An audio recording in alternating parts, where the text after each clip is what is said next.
సందేహం నుంచి విశ్వాస ప్రకటన వరకు. ప్రియమైన సహోదర సహోదరీమణులారా, ఈరోజు పవిత్ర తల్లి సంఘం పుణ్య అపోస్తలుడు తోమా మహోత్సవాన్ని ఆనందంగా జరుపుకుంటోంది. చాలామందికి తోమా అంటే వెంటనే గుర్తొచ్చేది సందేహించే తోమా. కానీ ఈరోజు దేవుని వాక్యం మనకు తెలియజేసేది ఏమిటంటే, సందేహంతో ప్రారంభమైన ప్రయాణం గొప్ప విశ్వాస ప్రకటనతో ముగియవచ్చు. మొదటి పట్టణంలో పౌలు అపోస్తలుడు ఒక గొప్ప సత్యాన్ని చెబుతున్నాడు. మీరు ఇక పరదేశులు కాదు, దేవుని ఇంటివారు.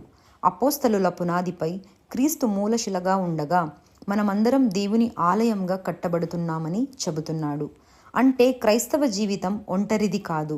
మన విశ్వాసం అపోస్తలుల సాక్ష్యంపై నిలబడింది.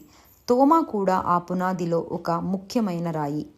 సువార్తలో తోమా ఇతర శిష్యుల మాట విని వెంటనే నమ్మలేకపోయాడు. అతను ఇలా అన్నాడు, నేను చూడకపోతే తాకకపోతే నమ్మను. మనలో చాలామంది కూడా తోమాలానే ఉంటాం. దేవుడు నిజంగా నాతో ఉన్నాడా? నేను ఎన్నో ప్రార్థనలు చేస్తున్నాను, కానీ సమాధానం ఎందుకు రావడం లేదు? నా జీవితంలో ఇన్ని కష్టాలు ఉంటే దేవుని ప్రేమ ఎక్కడా? ఇలాంటి ప్రశ్నలు వచ్చినప్పుడు మన విశ్వాసం కొన్నిసార్లు తడబడుతుంది. కానీ ఈరోజు సువార్తలో గొప్ప విషయం ఏమిటంటే, యేసు తోమా సందేహాన్ని తిరస్కరించలేదు. ఆయన సందేహం మధ్యలోనే అతని దగ్గరకు వచ్చాడు. తలుపులు మూసి ఉన్న యేసు వచ్చి, శాంతి మీకు కలుగునుగాక అని అన్నాడు. తర్వాత తోమాను చూసి, అవిశ్వాసిగా కాక విశ్వాసిగా ఉండు అని పిలిచాడు.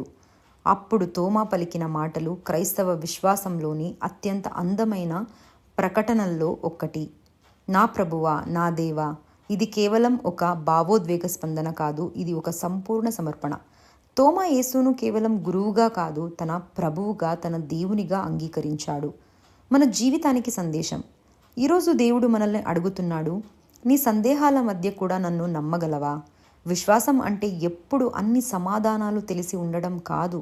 విశ్వాసం అంటే సమాధానాలు లేకపోయినా యేసు నమ్మదగిన వాడని ఒప్పుకోవడం. తోమా కథ మనకు నేర్పేది, సందేహం పాపం కాదు, సందేహంలో దేవుని నుండి దూరమవడమే ప్రమాదం. యేసు మన గాయాలను, ప్రశ్నలను, బలహీనతలను చూసి దూరం వెళ్ళడు. మనం నిజాయితీగా ఆయనను వెతికితే ఆయన మన సందేహాన్ని సాక్ష్యంగా మార్చగలడు. ఈరోజు ఆచరణ. నా సందేహాలను దాచకుండా ప్రార్థనలో యేసు ముందు ఉంచుతాను. ప్రభువా, నా అవిశ్వాసానికి సహాయం చేయి అని వినయంగా ప్రార్థిస్తాను. ప్రతి పవిత్ర బలిలో తోమాల హృదయపూర్వకంగా చెబుతాను, నా ప్రభువా, నా దేవా. ప్రభువా యేసయ్య, తోమా అపోస్తలుడిలా నా సందేహాలను విశ్వాసంగా మార్చండి.